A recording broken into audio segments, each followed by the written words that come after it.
everyone, and welcome to another fabulous episode of the Color of Money podcast. You'll be delighted to know that today we have all of our co-hosts with us. We've got Bo, we've got Daniel, we've got Uncle Emmerich, and we have a special guest for you all today. His name is Matt Morizio. But let me tell you who Matt is. So recently, I had the honor of being selected, I guess you will say, because it was an invitation-only kind of thing. John Clyde, who you all have heard on this podcast before, encouraged me to sign up for coaching, a coaching cohort with John Maxwell. And this particular coaching cohort was called High Capacity Leaders. And it was a group of CEOs from major companies and high leaders and high places, and to talk about leadership and increasing our leadership. And in this cohort is Matt Morizio. And when all of the things happened with the executive orders to ban DEI and things, I reached out to this group, this cohort of leaders, to see if anyone would be willing to speak to me about the challenges that we're having with diversity, equity, and inclusion. And Matt was one of the first people who raised his hand and said, I'd love to talk to you about it. And I had a great conversation with Matt about that. In that, I learned a lot about what Matt does. And Matt works in the wealth building space with an organization called Reconstructing Wealth. He's a financial expert, and he's dedicated, and I do mean dedicated, to transforming people's lives and people's relationships with money. So he's an entrepreneur like us, small business owner like us, and had some great stories to tell. He's a former professional baseball player with the Kansas City Royals. He's got a beautiful wife and 7 children. Yes. So I would love to hear from someone with 7 children how you ever have any money at all. But nonetheless, Matt, I'm going to let you introduce yourself because you got a lot of cool things to say. Welcome. And who are you? Well, thank you so much for having me. What an honor. Geez, I don't have much else to say. You had a great introduction. I appreciate that. I would say that, this life is incredibly full, and it just tends to get fuller, and I am incredibly grateful for it. But yes, I live in Charleston, South Carolina. I have 7 children. The oldest is 13. The youngest will be 2 in May. So it's been a hectic decade and a half. I launched this Reconstructing Wealth, which is they're called Registered Investment Advisors, which my industry does a wonderful job of being confusing about just about everything, including how they title businesses.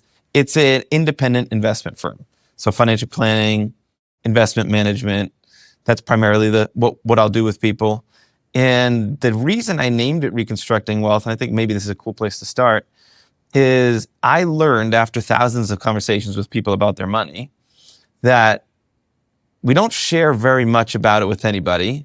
Socially, it's a bit taboo to talk about money, which I don't think is okay. I'm on a mission to change that. But after those thousands of conversations, I realized at some varying degree on the spectrum, we all have some jacked up relationships with finances. And typically, it's inherited from our parents and from their parents and so on. And it passes generation to generation. And because we don't talk about it and we choose not to bring it up, we just adopt whatever mindset and emotional state our parents and their parents had with money, and we just embody that for the rest of our life. So the reason I named it Reconstructing Wealth is because I'm on a mission to change people's relationships with money, to reconstruct their relationship from the inside out. Now, people don't come to me because they say, hey, I think I'm pretty unhealthy with money, in the same way people don't go to Jenny Craig to say, hey, I think I emotionally eat. People don't say that. They say, I need to lose 20 pounds and a few inches on my waistline. So people need help with their financial plans. They need help with investment management, and we do that. But I really believe lasting change is a result of an inside-out kind of change when they reconstruct how they relate to money. So it goes from one of scarcity to abundance, one from confusion and hope to a dedicated plan aligned with their values. Like, their life starts to change. There's a trickle effect, a downstream effect in so many other areas of their life. And I've seen it. I'm case study number 1. I've experienced it firsthand. So that's the reason for the name.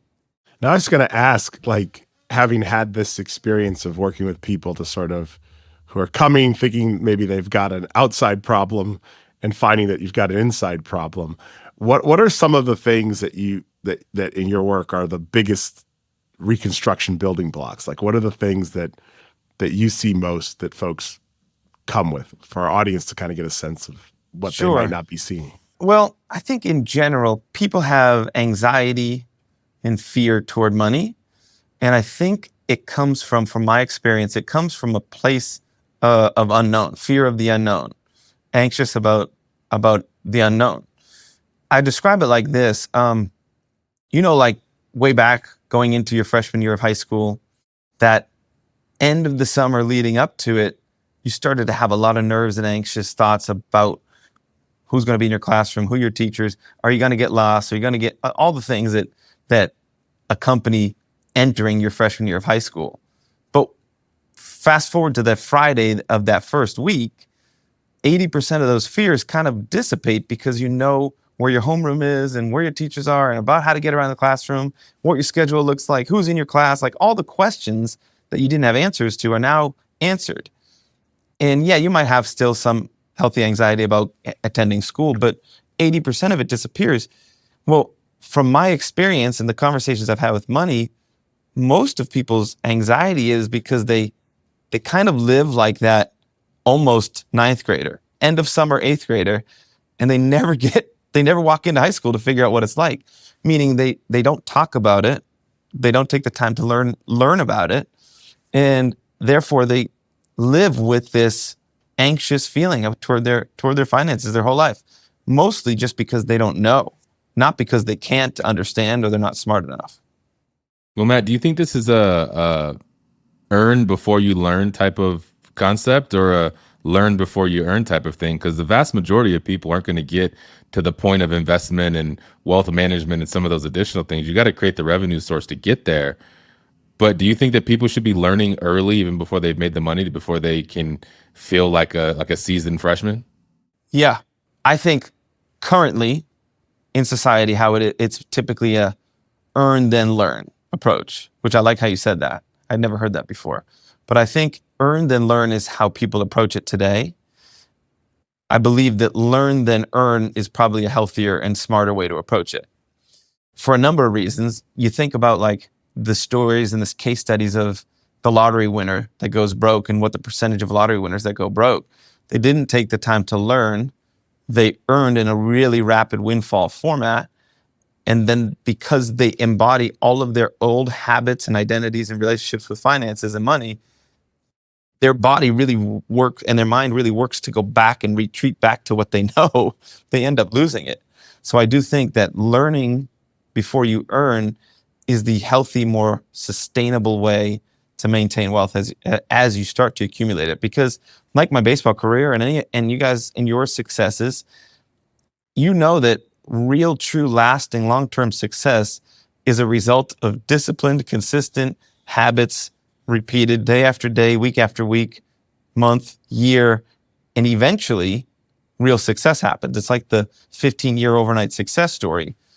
That's how real wealth is built for 99% of people.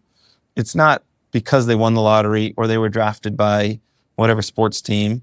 Those are the one in the millions. So I think like understanding what the process looks like to build wealth, how to use money as a chess piece on a chessboard, not emotionally react and respond to money coming into your bank account. I think if you know that stuff, then when you do earn, new questions arise, but you have a pretty solid foundation of what you think you're supposed to do. Well, when should that start? Outside of being a finance major in college, is this a middle school conversation? Is it a high school conversation? Early 20s? Like, yeah.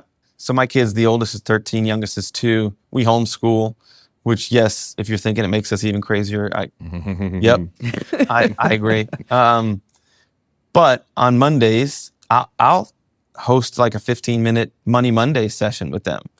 And really what I'm teaching them in an easy to understand way from not a 2-year-old, but really like my 4th graders through my 7th grader, that I talk to them about how the game of money works.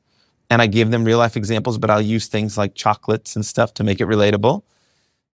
And I will tell you that my 13-year-old, he one time came to me, he wanted to buy a new baseball bat. This is on his own just recently. He came to me and he said, "Hey, I have a question." I'm like, "Okay, what's up?" "I need to buy this bat, but I don't have enough money yet. I think I can go about it 2 ways. Would you be either willing to hire me if I can do some jobs for you that you want to take off your plate? Or could I take out a loan from you and hopefully not too high of an interest rate? I'll pay you back. And I'm like, holy smokes, Just the fact that he's thinking and asked that question because he wants to go buy a new bat, something's sticking, What was your answer? What'd you do, Matt? I hired him to do some things. Yeah. I'm a sucker. I would have just went and bought the bat. Well, I felt bad if I wanted to loan him and charge interest. Right. But I figured if I could get the leaves blown. You got to pay to play. That's the way this world works, isn't it? Yeah, but you know what? That's the critical component that's missing in a lot of houses. That whole idea of, from the beginning, giving them that thought process that this takes work, it takes effort.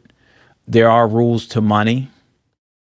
And so how them learning the rules to money early really, really matters, and practically applying it. Because sometimes we know the rules, we understand that they're rules to money. However, if we don't have a practical application, we don't understand the rules. But I think what I heard you say, Matt, is obviously you were planting seeds along the way. That question didn't just come out of nowhere. He has some understanding of the concept of interest, of the fact that you have to earn money to get things. Those principles have already been installed in him up until this point where he would ask you that question. And that's so and going back to something that we said before, even about people's anxiety and fear of money, because they maybe haven't had those conversations in their household. And for a lot of people, that anxiety and fear of money comes from, I did make some decisions that weren't great, and I'm overcoming some challenges. My anxiety is around the fact that I already lost everything before. My anxiety is around, I invested some money and it disappeared. So for in your coaching, for those kind of people who have overcome some anxiety, or the fear of money is related to either a lack of ever having it or having it and having made wrong decisions. What strategies do you think you could recommend for people who have faced financial setbacks and maybe are looking to rebuild because their fear is coming from mistakes that they've made? Well, I think understanding the mistake you made is probably really important because you don't want to make the same mistake again. My overarching goal for my children and anybody I speak with is really to help them emotionally detach from money, so that if they emotionally detach from their finances, they look at their moves not as much as good or bad, and more so that worked or that didn't go as planned. And that's a subtle, nuanced distinction. But if we can get there, then we can probably make new decisions that help us for future earnings. But I recognize that, man, some people, and I think about building this business, there was a time where couldn't buy a cup of coffee for somebody if they asked. I had to borrow my mother's credit card to buy groceries for my kids. And it was really hard and really emotional. And I'm in this space where I'm teaching people how the game of money works, all the while living this financial nightmare personally. So I'm selling a dream and living a nightmare simultaneously. And I guess I say that to relate to the people who have lost a lot and wonder, where do I go? I think about, one, it's really hard to beat somebody who won't quit. So I think there's an old Babe Ruth quote that goes something like that. Hard to beat the man that won't give up. So I think about that a lot. I also recognize that money itself, again, this helps me emotionally detach, and this probably will help somebody who feels like they're at rock bottom trying to figure out where to earn. Money itself is just paper. Really, the exchange of money is a result of an exchange of value. Like, I brought something to you that you felt worth some dollar value, so you'll give it to me. Back in the day, it was salt and gold and other things that meant something. And I think about that, like, what unique gifts has God given me? What unique circumstances and positions am I in right now that I can go and use toward serving other people? And in that service, they're willing to exchange some cash for me, right? And I tell my kids, like, other people don't want to mow their lawns potentially. The reason they pay you to mow their lawn is because it buys back their time so that they can go hopefully earn more money doing their thing than the $50 they pay you to mow their lawn or whatever it is. So I think somebody at rock bottom has to recognize you've got unique gifts that you can use to serve other people. And if your mindset is there, then money will follow, because that's just the exchange today, how it works. Back in the day, it was salt or gold or animals, cattle, whatever it was. That's where I would try to live in, because it's so easy to live in the headspace of I don't have enough, I'm struggling, this is hard. But that becomes this like repeating cycle if you live there. So I would really get out of that and try to get into what gifts do I have and how can I use them in the service of other people? And eventually that turns into income. I'm interested to know if we're talking about reconstructing people's relationship with money and thinking about wealth like that, what trends have you seen? Is this a race gap? Is this a income from parents gap? Is this a age gap? Like, what trends have you seen with the people that you help? That's a good question. I found that the biggest trend that I've noticed is the people who are willing to speak about it tend to be the most successful with it. And that doesn't mean they have the most in the bank account, because I know some people who have a lot in the bank account who struggle and self-described as terrible with money and awful, and like those are not healthy ways to describe themselves. So the best with money, what I define as the best with money is they have the healthiest relationships with it and usually make the best decisions financially with it. And it's because they're willing to speak about it, and in conversations, they learn how it works. One conversation after another. That's the biggest trend. I don't see the trends in race or income levels or anything like that.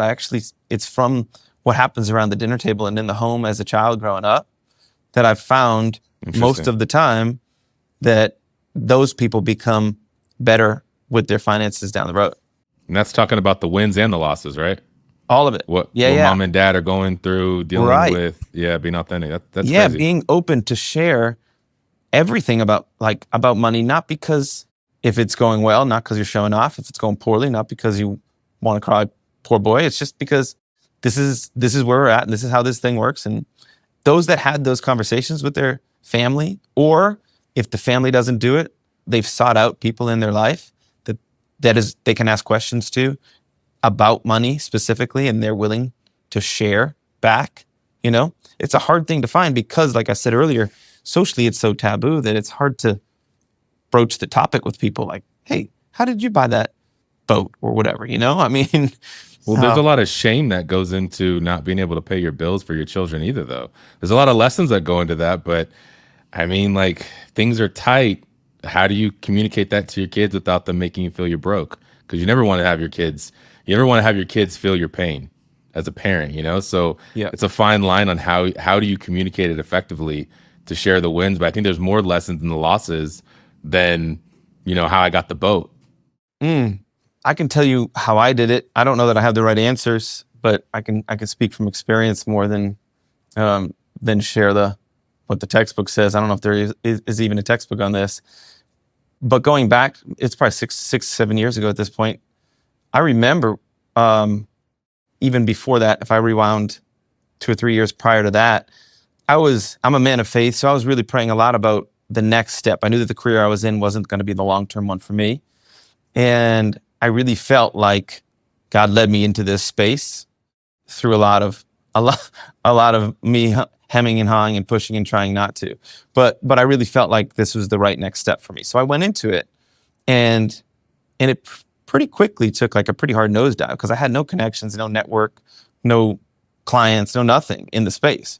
And that's where it got into, I actually tried to I know we were talking about refinance before we started recording, but I tried to refinance my home to get some cash out to pay down the credit card bills so that I could go back and be able to, continue to feed the family, just stretch the runway out a little bit longer on the airport. And it felt like this plane was trying to take off and the runway stopped because the refinance hadn't closed yet. And I was at the spot where I'm like, shoot, I don't know what to do. So I had to actually borrow my mother's credit card. For about 3 weeks, the refinance closed. I was able to pay her back. I was able to buy groceries again, pay down the debt a little bit, right? I'm like treading water. I'm extending the runway. All the while, to answer your question in a bit long-winded way, was I was sharing along with the kids that, hey, look, it's hard right now. This is part of building something special. And if I didn't feel like God led us here, I would be more worried. But because I feel like this is where we're supposed to be, we aren't led here to just fall on our faces. So I do believe like there's going to be good that comes out of this. And at the end of the day, what I'm trying to build is to serve other people, to really help change their lives. So we're in the midst of building something that is going to really profoundly affect, hopefully, generations of lives. But right now we're in the early stages of this ball game, and it's very common in entrepreneurship for the early stages for things to be really tough. So we're tight now, but I really believe we're going somewhere special. So I was honest about now, but I was very clear with painting the vision of the future and how bright it is. And why it's bright is because we're serving other people in a way that's going to change their lives. So the kids actually will say to me sometimes as I go out the door for work, they call me Papa. They'll say, "Oh, Papa, go change some lives today," as opposed to like, That's good luck cool. at work, Yeah. Right. I think maybe I've overdone that saying with them, but that's what they'll tell me as I leave. It's interesting. You just talked a lot about, on one hand, the emotional connection to money can get us all sideways in fear, and and the value of detaching from that emotional connection. Yet on the other hand, this idea that money is a tool towards a broader purpose. And so how do you think about the role of sort of purpose or meaning or direction or feeling destined to something? And how does that relate back into money? You just spoke about it a little bit there in your family experience, but how much do you think that sense of purpose or knowing why one is building wealth plays into somebody's experience with wealth? That's a really good point. I think about the love of money being the root of all evil, as opposed to money being the root of all evil. I think that's a really important distinction. There's a common misquote, but the love of money is the root of all evil. So long as I'm not chasing the dollar is valuable and important. And I do believe that if we are called, which I think we are all called in some way, shape, or form to do great things with our life, if we are, then we can't become that fullest version of ourselves if we're just treading water. And like it or not, even churches need money to run. So in order to function in today's society, you need a healthy amount of money. You'll need to be able to take care of your home, but if you're going to ever help other people, you need more than that. So I recognize, okay, there's a calling on all of our lives, and if we are treading water, constantly fearful, in a state of worry all the time, then we will never become that fullest version of ourselves, who we're created to be, because we're living in this space of lack, right? And like, I don't think those truest blessings come until you really can get beyond that, outside of yourself, to be able to serve other people. Emmerich has a saying that I always think of that it says, the best thing you can do for poor people is not be one of them.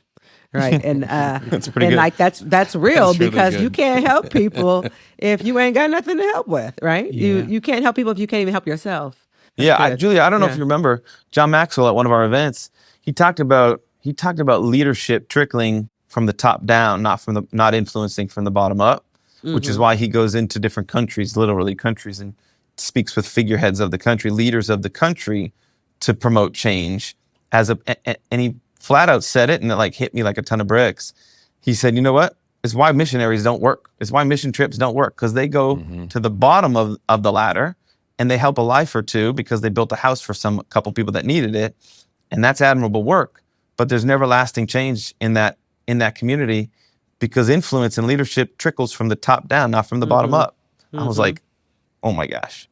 And typically in our day, to be able to have that level of influence, it typically takes a certain level of wealth to hit the person, at the top, that can influence the masses. Yeah, and you said something about money. We were talking about money, and it's one of those things where it does take money, and I have another one of those sayings. I said, money is not the most important thing in the world. However, next to air is a close second, and if you don't believe me, try living without it. Yeah. You know, and, Yeah. and it's real. So, but one of the things with you, Matt, is you keep talking about these lessons and your children, and your lessons and these children.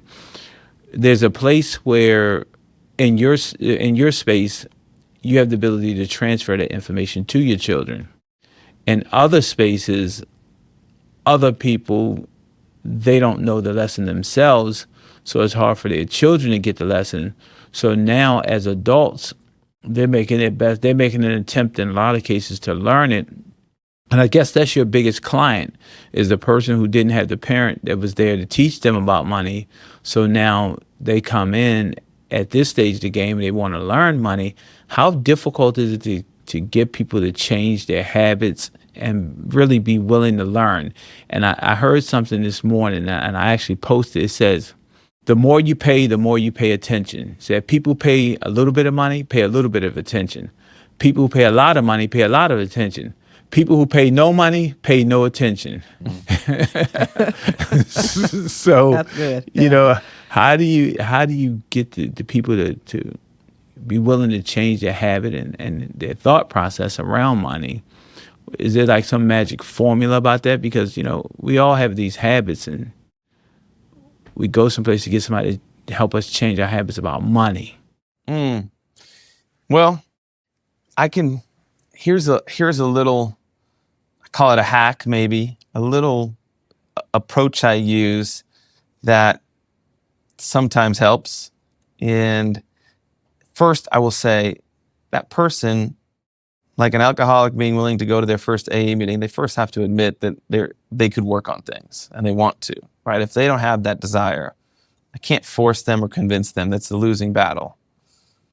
But if somebody is at that place where they recognize there are habits that maybe could be worked on, they don't even have to have this confession of, man, I need to work. I need a ton of work, and I'm a sponge. Teach me. It doesn't even have to be there. Sometimes the money isn't the first domino, though, and that's my hack. I've learned that being great with your money, understanding how that money works, is part of a personal development journey. I look at money as part of the umbrella of your personal development or your personal needs. We as people are very quick to help others before we help ourselves, which is why we'll fall off diets or exercise or if they had a financial plan that they needed to put together that somebody else needed help, job needed work. So if somebody is reluctant to actually get into the money stuff, like, I don't care about the money. I hear that a lot. Like, look, I don't care about it. Whatever. If I got it, I believe I have enough. I got it. Like, I don't care. I don't want to talk about it. I'll talk with those people about other parts of their personal development journeys to see what they're doing. Like, do you read? You listen to podcasts? What do you listen to? You go to the gym? What do you do in the workouts? What kind of workouts do you do? Do you follow any kind of diets? Are you in a group, men's group, women's group, Bible studies? You go to church? I ask all of those questions because all of those are questions about this personal development journey.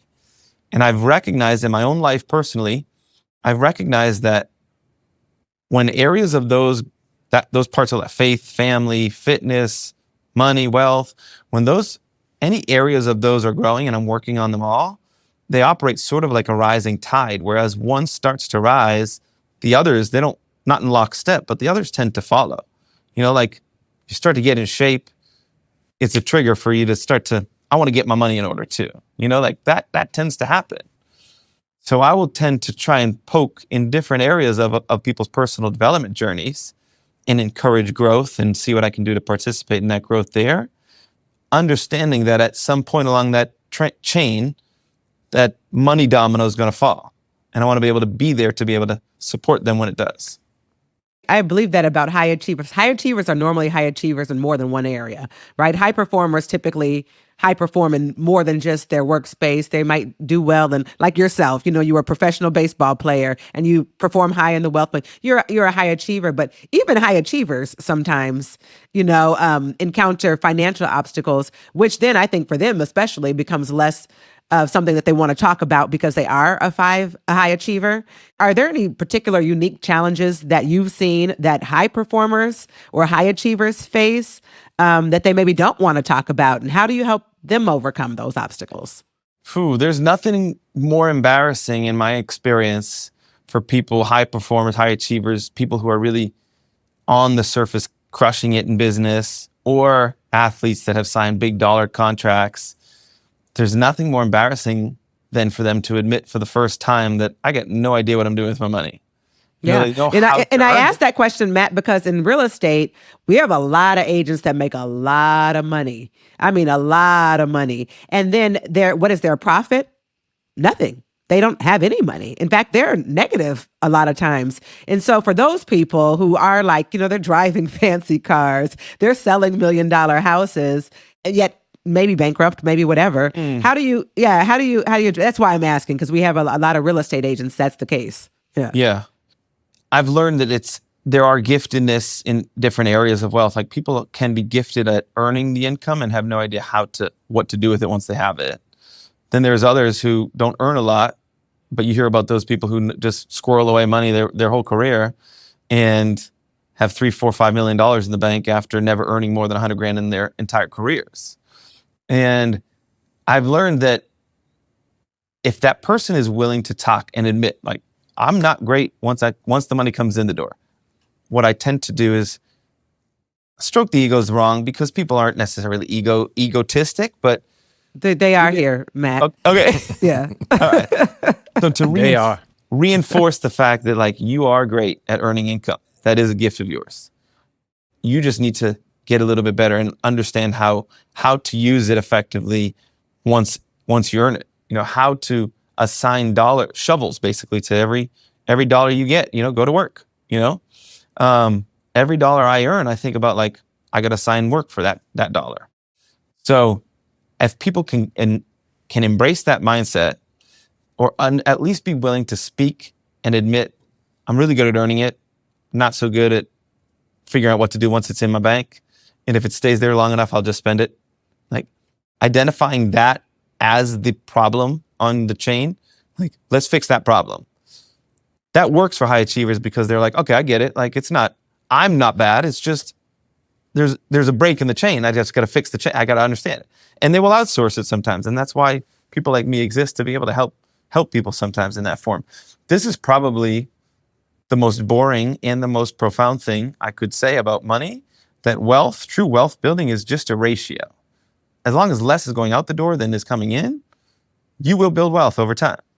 If you can figure out how to keep that ratio intact, where the money coming in is greater than the money going out, you're gonna build wealth over time.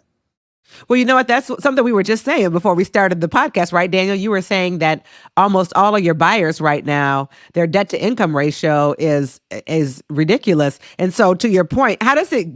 I don't know. Say what you were saying, Daniel. How does it get like that, and what do you do about it? Yeah. Well, but before that, I think we're making the mistake in thinking that everybody wants to build wealth.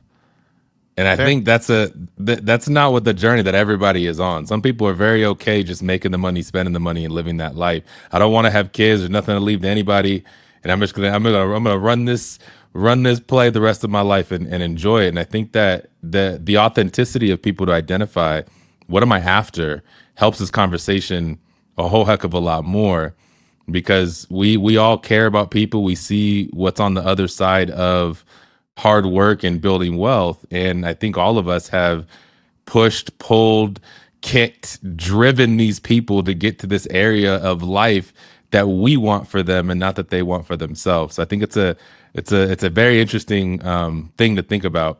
And does that go back, Daniel, though, at some point to this idea of purpose? Like, what is it that your money's a tool to achieve a purpose? Yeah. And what's the purpose you want to achieve? And if your purpose is just enjoy the moment, then, some of these questions about long-term things that we put in this wealth category are irrelevant to you. But I think the goal in my mind, is to match the role of money in your life with the purpose of your life. And if you can take money and make it part of that purpose, then wealth building, the concept of the conversation about wealth building becomes about how do we help people connect money to their purpose rather than about how do we just build this abstract wealth. Yeah, totally agree. That's good. But it takes authenticity. It takes the realness of what is my purpose? What am I building? I ask people that anytime I sit down with them, what are you building? What are you after? What is the game plan? What are you thinking? Because it triggers the rest of the conversation so much easier for me. Because not everyone's on the same journey that we are. And it's unfortunate because I think there's really good tools that everybody has. And if you do these small things, a friend of mine just told me that if you put $236 a month away in the S&P in 30 years, you'll be a millionaire. Wow, that's pretty it's pretty exceptional to do or to think about, you know? Yep. Wait, is that true? I don't know. I haven't fact checked it yet. It sounds great though, doesn't it? Yeah. I was like, oh, okay, I'll do that today. That's a great idea. If it was only that easy, and how long does it take? And what is it? But anyways, Matt, you've been a wealth of knowledge with us. Our time is running out, and we appreciate the information that you've shared with us. What are your last thoughts? What's the one thing that you would like our audience to take away from this conversation? Bo, you just were speaking on it, and it made me think about it, and I think it's now as appropriate a time as any to say it, that across the board, doesn't matter how much money people have or how big their businesses are, for I will say 100% of the people that I've talked to, been mentored by, are clients of, that exceeded their own needs, like their own personal needs are met. Kind of like you're talking about, Daniel, like how much wealth do you really need to build? 100% of them, at some point on that journey, it became about other people and seeing other people build other people up. So if you want the hack and the shortcut to figure out what am I trying to do with my life, just know that at some point it's probably going to become about other people. And if it just stays about you your whole life, you probably are leading a life of total unfulfillment. Mm-hmm. You'll get to the end and say, man, what was the point? Mm-hmm. So 100% of the people I've talked to, mentored by, interviewed, our clients, they all say their joy comes from serving other people, seeing other people succeed, helping other people with their life as a result of the wealth they built, the business they built. That's, I think, the point that I would like to leave. That's a good point, and that's exactly what we're doing on this podcast. That's why Bo is here. I'm sure he's got plenty of money. By the way, we're not paid to be here. You know, we're here. We're here because that's the mission of this podcast as well, is to help other people learn some of these tools and the strategies that you shared with us today is important to other people so that they too can go on whatever their journey is with whatever their purpose and their big why is. So, Matt, thank you again very much for being here. Guys, any final words you want to say to Matt or our audience? Oh, this is awesome. I just want to say thank you to Matt. I love the perspective, and thank you for bringing it because it's such at the heart of what the sort of soul of this podcast is all about. So just thanks for joining us. So cool. Yeah, absolutely. Thanks for being here, man. Real honor. We really appreciate it. You have definitely been a benefit to the program. Thank you for that. Well, friends, that's it for this episode. Tune into another great episode of the Color of Money podcast. Until next time. This podcast is for general informational purposes only. The views, thoughts, and opinions of the guest represent those of the guest and not Keller Williams Realty LLC and its affiliates, and should not be construed as financial, economic, legal, tax, or other advice. This podcast is provided without any warranty or guarantee of its accuracy, completeness, timeliness, or results from using the information.